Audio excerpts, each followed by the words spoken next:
Okay, this is the walk around startup video for the 1983 Suzuki XN85 Turbo. Only 300 of these were brought into America and only in 83. So I'll do a walk around and you can see the mileage is 15,700. The instrument lights all work. The high beam blue, when you turn it to high beam, there's a barely noticeable increase in brightness because they got it dimmed down pretty much so it's not blinding you. And start with the forks. This is pretty high tech. Back in 83 we got, you know, fully adjustable forks on the top, and then you have on the lower fork you have the anti-dive feature that's put onto the outside of the forks.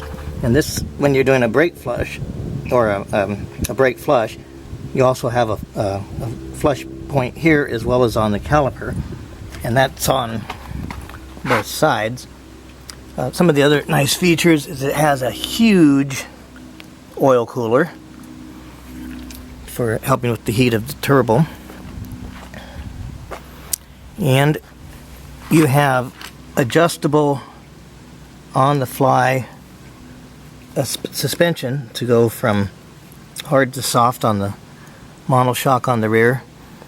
And you also have, when you want to put it on the center stand, you have a little handle you can pull out, and then when you're done you just push it back, which is pretty cool. It has a locking glove box here which has your whole fuse system in it, and then the locking box on this side can hold your owner's manual and toolkit if you wish. Some of the quotes from Cycle World were, in 1983 they deemed this the best handling bike on the market, and I'll have some pictures of that you can read too. So let's do a walk around. You can see the tank, very, very nice condition.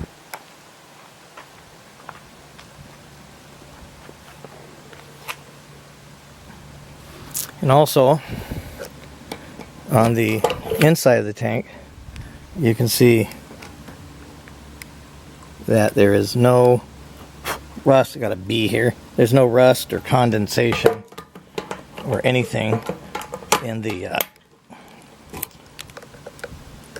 tank. It's been stored in a museum now for about 12 years, my museum, and I've just unmothballed it. So we've gone through and changed out the brake fluid front, the brake fluid in the rear. The rear caliper was a little sticky, so we took it apart last night and just cleaned everything up, and now it's turning free as it should. Let me see. And just went through and checked over everything, put a new battery in, and drained out the treated gas. Hit the starter with the new battery and the treated gas, and you didn't even hear the starter before the engine started. And that was like 7 years since it last ran. So that was pretty impressive, but that's the power of fuel injection too. And if you notice underneath the cases, there's no damage. The fender, front and rear, is very nice. Everything on the bike is very clean. No front fork road damage to speak of. A little of the clear coat went off. And you can see that where the road meets the engine is very nice condition. The fork seals are fine, no leaking. Here's all the manufacturing information. The engine cases on this side are in excellent condition, and you can see on the bottom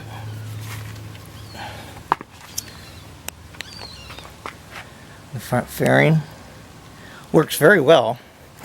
Doesn't look too big, but it does a pretty darn good job keeping the wind off.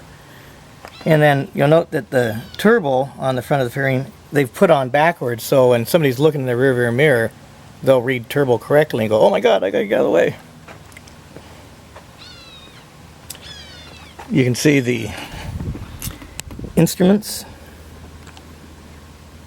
and controls are very nice, no sun fading. Same thing on the tachometer, you can see the bright red, no sun fading. But as I said earlier, this has been in my museum for the last 11 years. So I did do the new tire on the rear when I put the bike on display. Metzler and another Metzler on the front that had about 85-90% rubber on it. But if you're going to ride the bike, I would recommend putting new tires on it. If you're going to put it in a museum display, you're good. Here's the back side of the turbo. You can just see how clean the engine is. Everything is very, very nice. An interesting note here is I've known this bike, I've been collecting bikes now for 30 years, but I knew this bike when it was new and the original owner, and I tried to buy it for years and he wasn't going to sell it. But eventually he got old enough that he decided he would sell it to me.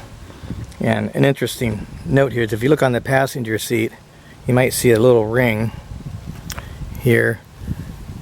And I suppose it'd be cleaned up, but I haven't tried too hard. But it's set in his garage with his full face helmet here and a bike cover on it for about 10 years. And I finally convinced him, you know, he should let it go to a museum and be seen by other people. So I've known the bike from its inception and, you know, have kept my eye on it. Finally got to be the second owner.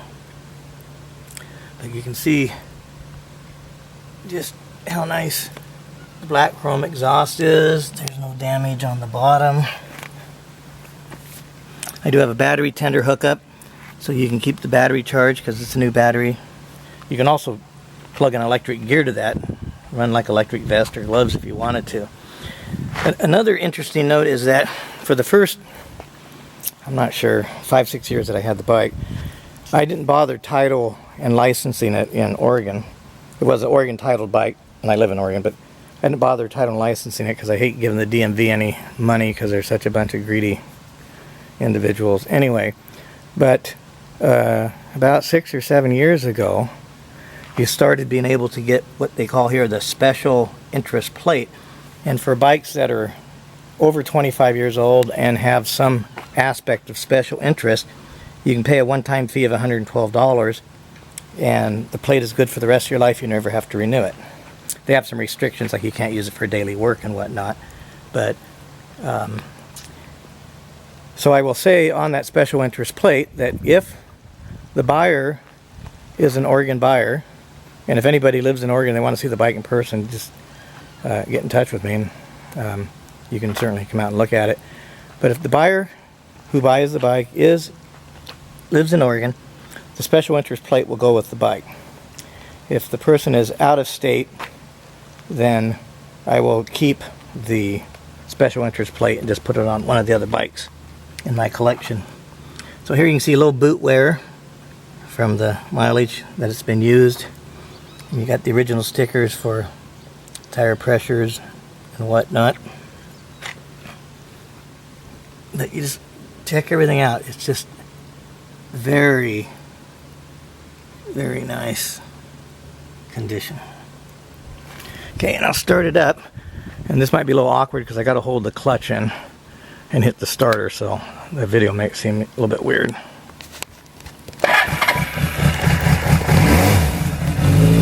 Okay. This does have an enricher at the very bottom of this instrument. It's not a choke, it's an enricher for the fuel injection, but You'll notice I didn't use it because it's about 85 degrees outside right now.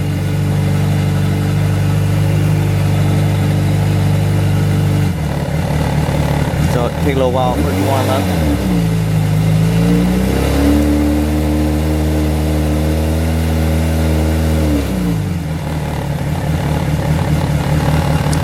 Horn.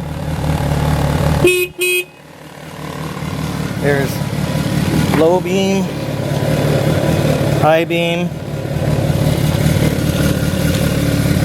front and left turn signal, rear left turn signal, rear right turn signal, front right turn signal,